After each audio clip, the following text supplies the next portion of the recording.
This one is going to be about faith. How do you contact the One? How do you walk with the One? When I say faith, I'm not talking about a high degree of trust in someone or something like a government or a person or an institution or a creed. No, I'm not talking about that type of faith. That always goes wrong. I'm talking about faith in the self. You kind of have to have faith in yourself. But to do that, I think first you have to know who you are. Know thyself first, and inevitably, out of charity, you are gonna love the self, right? You will be doing a favor to the whole world when you know the self and you cherish and love the self, because you will see the self in everybody else. We're all humans, and you will see the patterns in everybody else. This is, knowledge, information. This is education. Yeah? A lot of people go all their lives not knowing who they are. It's amazing. So, this is where the old saying, um, treat others as you want to be treated yourself. This is where it comes from, but they don't explain it really well. Yeah. So, you have to have faith on the self. Why am I talking about this? If you want to practice the technique of theurgy, which is dissolvification, you will leave the body and you will, walk with the gods. And to do this, it is almost like a leap of faith. You see, it's a leap of faith. Faith in whom? In the self. So, philosophy and the power of truth cannot lead you that far, you see. You can think all day long about the world of mass and magnitude, the world of phenomena. You can think about the noetic, you can think, but you are confined to this body, yes? And the whole purpose of theurgy is escaping the confinements of this body, escaping the box, so to speak. Like this philosopher I hear sometimes, he says, you cannot think yourself out of the thinking box. So have faith in the self. I'm going to read a quote here. One can spend a whole lifetime speculating on the supersensorial and the transcendent, but all that matters is this leap of faith into the void, which is the fixation of spirit and soul in an unthinkable dimension of the real.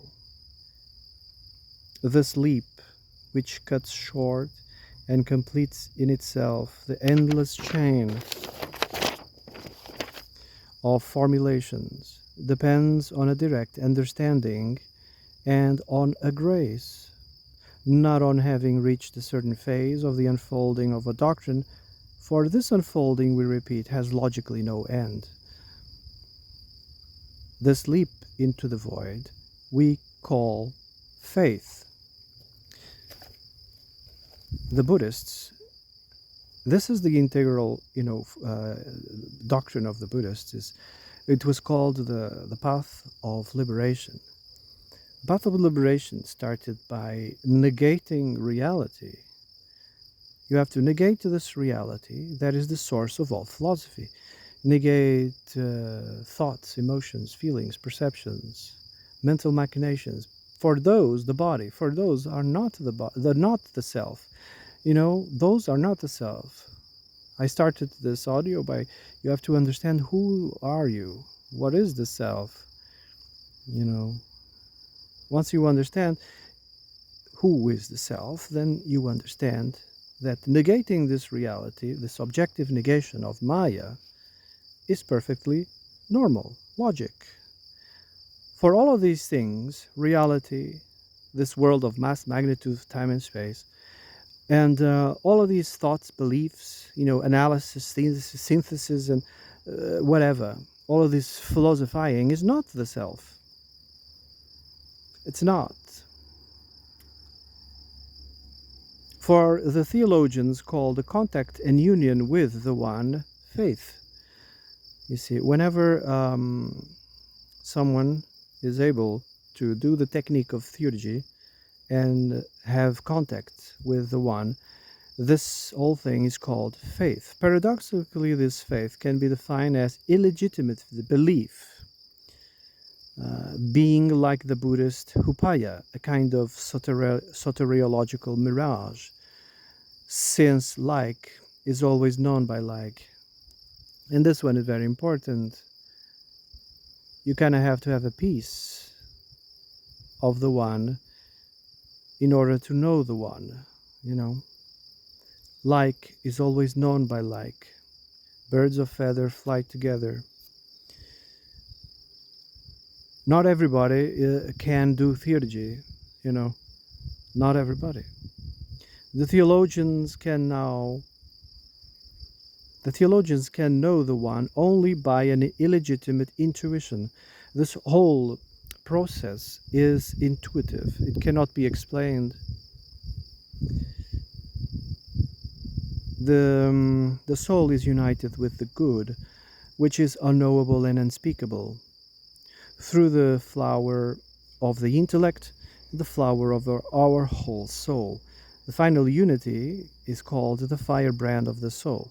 Proclus argues that Plato and the theologians before Plato were accustomed to praise this as a divine madness which transcends the intellect, for the soul must become one in order to see the One, or rather in order to not see the One, for if it saw the One, it would do so by intuition and not by that which is above intuition, and it would know a particular unitary thing, but not the One itself.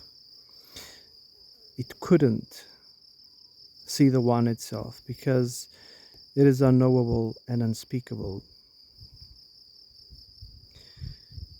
Proclus says, now that we are coming close to the cause of all things, there must be not only a hush of opinion, a hush of the imagination, and the cessation of all emotions that prevents us from rising upwards to the One. Like the Buddhist says, you must cessate, you must stop all thinking, emotions, feelings, perceptions, mental machinations. You have to stop all of that.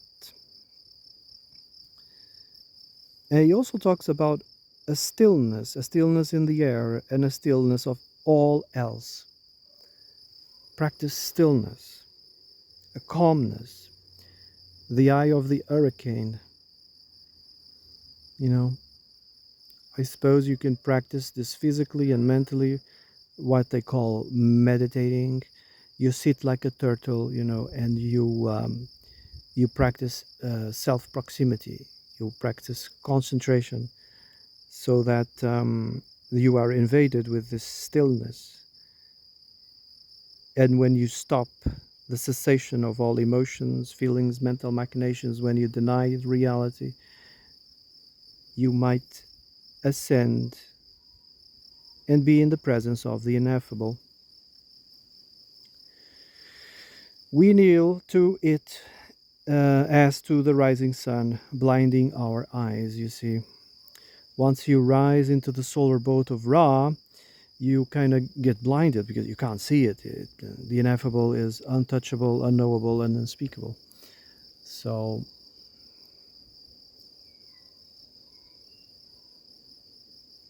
anyway, this is what comes after philosophy, right? After philosophy comes the technique of theurgy. Egyptians, the ancient Greeks. This is also present in the Brahmins, in the Buddhists, and the oracles. What is it called again? I saw their name here somewhere. I can't see it right now. Anyway,